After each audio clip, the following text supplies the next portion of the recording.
Hello friends, আজকে এসে গেছি একটা এগলেস কফি কেকের রেসিপি নিয়ে।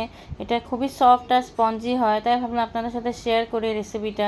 তো আসুন দেখি। এটা বানানোর জন্য প্রথমেই আমি নিয়ে নিচ্ছি হলো কফি। এখানে 10 টাকার কফি আমি 3 প্যাকেট নিয়েছি। তো এটা একটা আমি বাটির মধ্যে বের করে নিয়েছি। তারপর একটু হালকা গরম দুধ দিয়ে গুলে রাখলাম। তারপর উল্টা দিকে একটা বাউলে আমি একটু টক দই নিয়ে নিচ্ছি, দিয়ে ভালো করে কিছুক্ষণ ফেটিয়ে নিয়েছি। আর এই বাটিটা নিয়েছি, এটার পরিমাণে আজকে চিনি আর ময়দাটা আমি নেব। তারপর দিয়েছি একটু রিফাইন্ড অয়েল, পরিমাণ মতন এখানে রিফাইন্ড অয়েল দেবেন। যেহেতু ওই বাটির পরিমাণে আমি 2 বাটি ময়দা নেব, তাই এইটুকু রিফাইন্ড অয়েল আমাদের লাগবে। আর দিয়েছি হলো 1.5 বাটি চিনি। চিনিটা আমি গুঁড়া করে নিয়েছিলাম, তো 1.5 বাটি চিনি দিয়েছি। আর দিলাম হলো একটু ভ্যানিলা এসেন্স, দিয়ে এখন একটু ভালো করে ফেটিয়ে নেব। তারপর প্রথমে 1 বাটি ময়দা দিলাম, দিয়ে ভালো করে আমি এখন ব্যাটারটাকে গুলে নেব। আর এই যে কফি মিল্কটা যে তৈরি করে রেখেছিলাম প্রথমে, সেটা অল্প অল্প করে দিয়ে আমি এই ব্যাটারটাকে গুলে নেব। তো ভালো করে ব্যাটারটাকে এভাবে গুলে নেব। যদি একটু ড্রাই ফিল হয় তাহলে আরেকটু দুধ দিয়ে এভাবে গুলে নেবেন।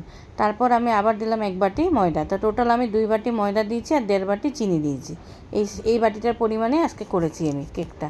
তো তারপর আবার 1 বাটি ময়দা দিয়ে ভালো করে আমি গুলে নিয়েছিলাম। তার এই কফি মিল্কটা দিয়ে অল্প অল্প করে দিয়ে লাস্টে ফাইনালি আরেকটু দুধ দিয়ে আমি এই ব্যাটারটা রেডি করে নিয়েছি। কারণ ড্রাই মনে হচ্ছিলো এই ব্যাটারটা, তাই জন্য আরেকটু দুধ দিয়ে আমি গুলে নিয়েছি। তো ব্যাটারটা এরকম হতে হবে আমাদের।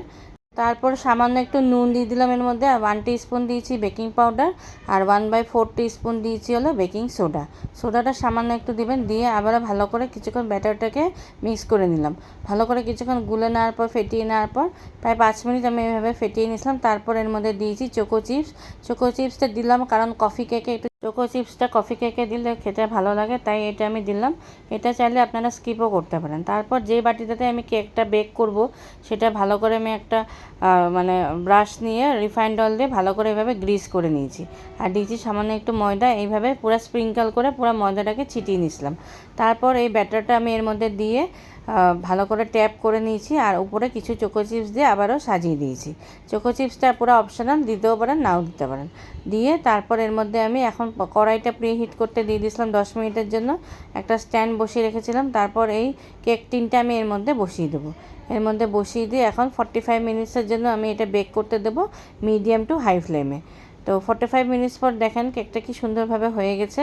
তো আমি একটা নাইফ ঘুরিয়ে দেখলাম কেকটা একদম মানে হয়ে গেছে খুব সুন্দরভাবে।